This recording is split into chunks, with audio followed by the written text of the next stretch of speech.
What's going on, everyone? College Lefty, and in this video I have for you guys part 2 to the viewer game stream over on Twitch from the other day. I wanted to get caught up on all of those games. I wanted to include the rest of them. I probably played about 5 viewer games on one day and 6 viewer games on the other day, so I wanted to make sure I had all of those completed and made videos on those. This opponent has an all-immortal team with a couple finest cards, and he's got that Trevor Bauer on the mound. I have the Jake Arrieta pitching. I did swap him out with the Laurel Hershiser, as I mentioned in the previous video.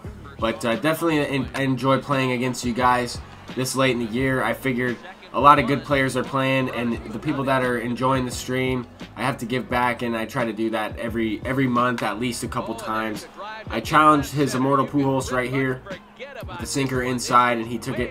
He pulled it, hit it out. I mean, I think my ERA for ranked seasons is right around 3 against online players, right around 3, 3.4, somewhere in there, 3.5 maybe. And then against viewer games on legend difficulty against you guys, it's probably around 5 or a 6, maybe even somewhere in the 7 range. I thought I was able to cut the lead in half here and tie it up, but Griffey flies out to the track there to Ken Griffey Jr. as well. But this guy, I hadn't really faced this Trevor Bauer that much. I had a chance right there to hit a home run. I hit one foul. I wanted to include that into the clip. I mean, I had chances in this game to do some damage, to score some runs. And in these short games, I always talk about it in the live stream, in these short games, you have to take advantage of mistake pitches, and you can't really miss because you only have 9 outs to work with.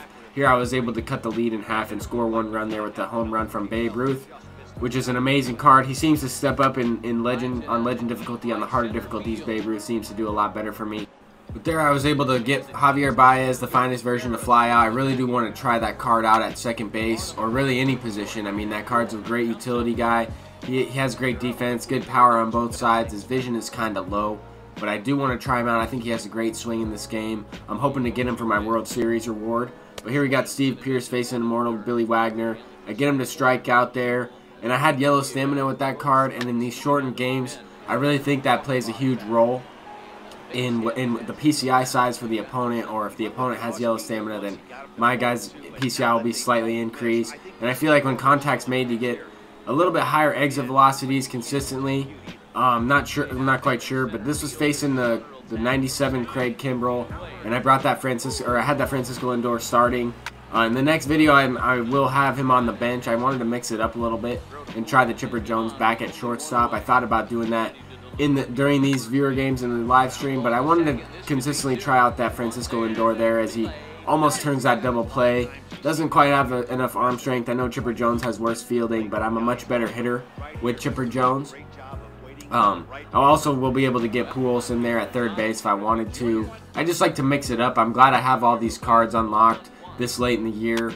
And that also reminds me, I will be talking about a little bit about World Series later on in this video, and I do have some packs at the end of this video as well, so stay tuned for that. But here we have Pablo Sanchez coming up to the plate, facing this finest version of Blake Trinan.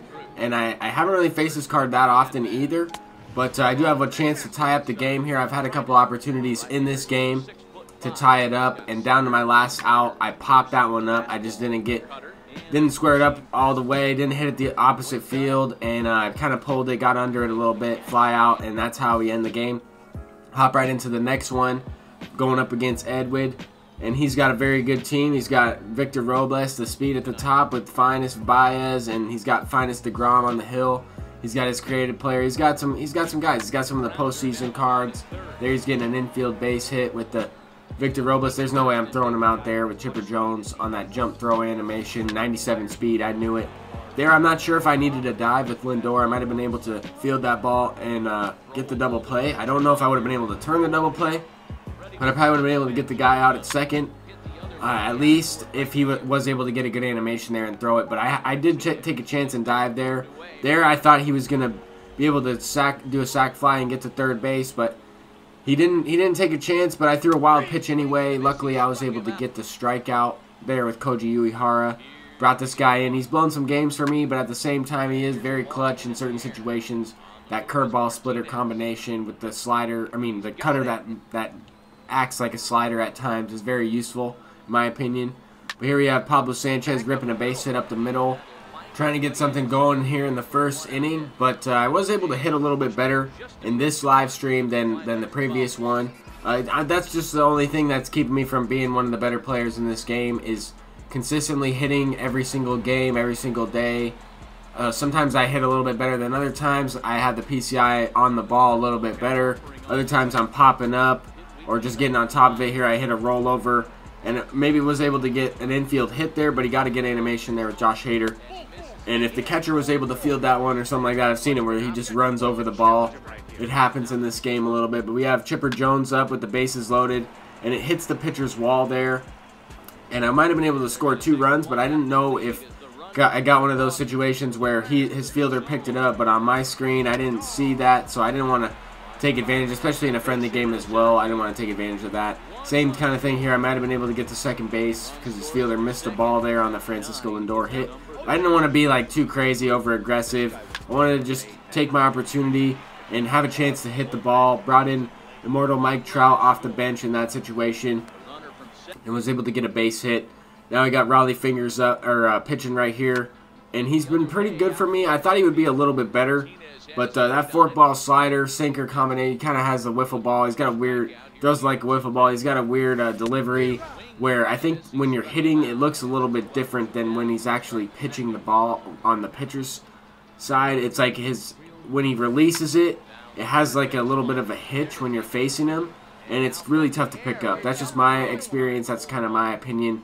Let me know what you guys think about that. If you guys faced this Raleigh Fingers before, he's one of the better relievers I think in this game, and not many people have him because it is an extremely long grind in order to get that Raleigh Fingers. I completely get it. Took me a lot of Conquest games in order to get him, but I definitely like this bullpen that I have. I want to kind of try to pick up the Eric Gagne.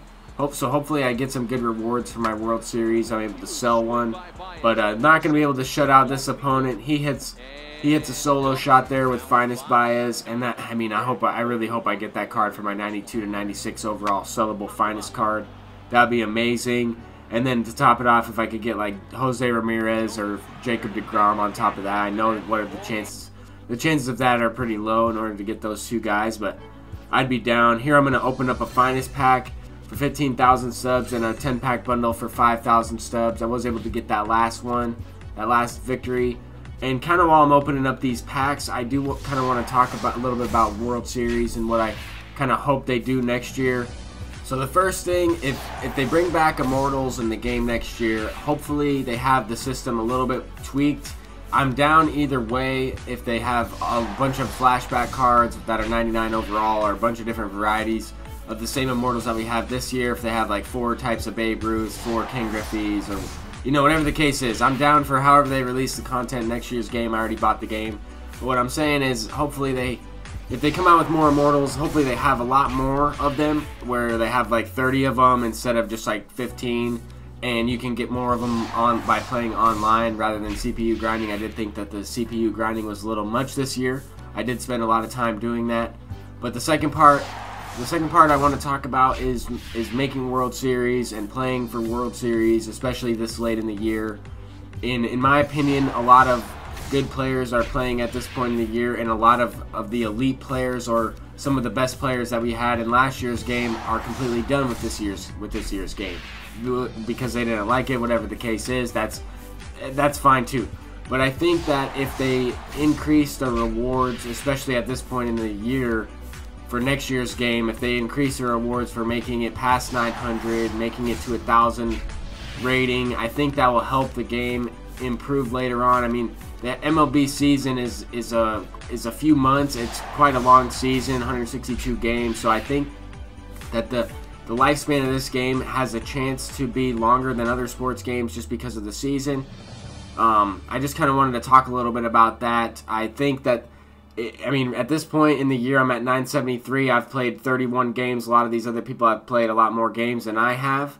But I know a couple of my friends have also played 60-something games, and because they're unable to win 4 or 5 in a row, and because of the rating system with these Immortal teams and having 200-plus rating mods and matching up with 800 players with 600 players, it's tough to gain points. It's tough to bounce around in difficulties. So hopefully they just increase the rewards for playing past World Series if you're able to, and kind of just increase the system on matchmaking, matching people up in the same division if they're also playing for World Series or playing for CS or stuff like that. So it kind of avoids a little bit of randomness there. At the same time, I think the game is going to be, however the game plays, it's always going to have a little bit of randomness. But I think the searching, the rating mod, that type of stuff, especially this late in the year when all these guys have all immortals and 600 players are matching up with, it's tough to explain. But hopefully you guys kind of got what I was trying to get at, and didn't really get anything from those finest packs. I probably made about 5,000 stubs back out of the 20,000 that I spent. Thank you guys for watching this video. If you enjoyed, please leave a like, and I'll see you guys in the next one. Peace out, everybody.